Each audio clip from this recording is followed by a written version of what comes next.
La question du jour est: qu'est-ce que vous savez faire, que vous pouvez monétiser? Quelle est la connaissance, la compétence que vous avez qui peut vous permettre de créer une entreprise? Alors, vous vous demandez ce que vous avez choisi comme domaine dans lequel vous voulez vous positionner pour votre entreprise. Vous vous demandez si ce domaine-là, effectivement, est le bon. Vous n'avez pas envie d'avoir un échec, vous n'avez pas envie de vous tromper, ce qui est normal. Cependant, peut-être que ce que vous avez envie de faire n'est pas le domaine dans lequel vous êtes bon, dans lequel vous excellez, dans lequel vous avez une connaissance, une compétence. Et là, il ne faut pas se tromper.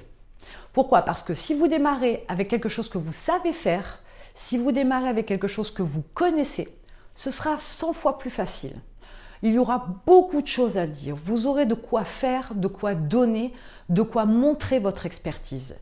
Si vous ne savez pas pourquoi vous êtes bon, vous risquez d'aller dans un domaine qui, de votre point de vue, est peut-être rentable et peut-être intéressant. C'est peut-être effectivement ce que vous avez envie de faire, mais ce n'est pas forcément le domaine dans lequel vous êtes bon et que vous pourriez véritablement monétiser, vendre. Il ne faut pas se tromper, vous avez un super pouvoir. Ce super pouvoir, il faut l'apprendre, le connaître, le déterminer, mettre le doigt dessus. Et aujourd'hui, peut-être que vous êtes parti sur une approche qui n'est pas votre super pouvoir. Peut-être que vous êtes parti sur une approche qui n'est pas ce dans quoi vous allez exceller. Pour vous garantir un minimum de succès ou un maximum, ça dépend dans quel sens on se place, il faut que vous utilisiez au prime abord, dans votre premier business, votre super pouvoir. Ce sera beaucoup plus simple.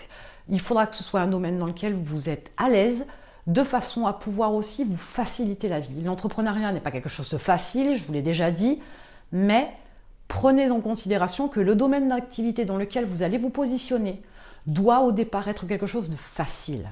Ça ne doit pas être compliqué, ça ne doit pas être stressant.